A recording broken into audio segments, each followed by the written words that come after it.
सोपं आहे. या वाक्याचं स्ट्रक्चर आपल्याला या ठिकाणी बघायचं आहे.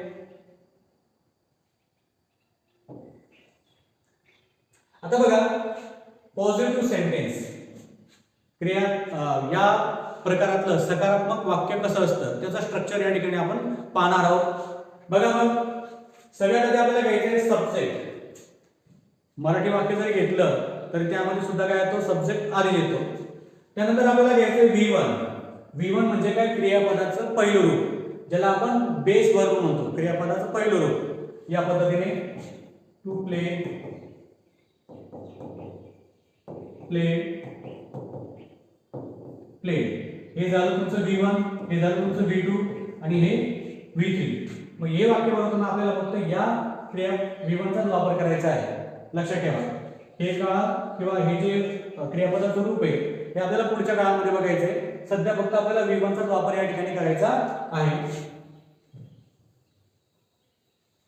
बघा मग, सब्जेक्ट V1, त्या क्रियापदाला ES लागतो. आता काही असे सब्जेक्ट असतात किंवा काही असे कर्ते असतात ते जेव्हा वाक्याच्या सुरुवातीला येतात त्यानंतर येणारं जे क्रियापद असेल त्या क्रियापदाला यस किंवा ES लागतो आणि त्यानंतर असतो ऑब्जेक्ट. लक्षात घ्या.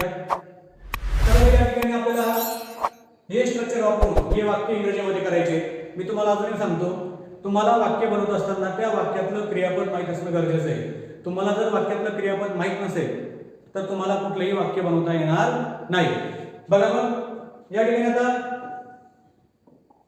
पहिलं वाक्य आहे, तो क्रिकेट खेळतो.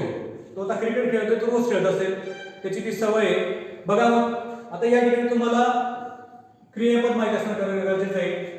खेळतो, खेळलेला क्रियापद काय आहे, प्ले. बरोबर आहे. मग आता तो म्हणजे काय, ही प्ले क्रिकेट. साधारणपणे असं वाक्य होईल, पण हे वाक्य चुकीचं आहे.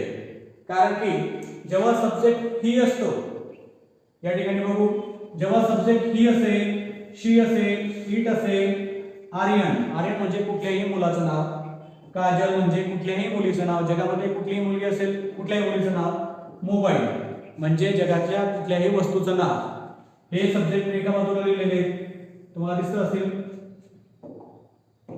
आणि एका बाजूला हे सब्जेक्ट लिहिले असतील. याचा अर्थ तुम्हाला कळणार आहे. कारण काय, बघा या ठिकाणी हे जे तुम्हाला सब्जेक्ट दिसत आहे, शी, इट, आर्यन म्हणजे कुठल्याही मुलाचं नाव, काजल म्हणजे कुठल्याही मुलीचं नाव, मोबाईल म्हणजे कुठल्याही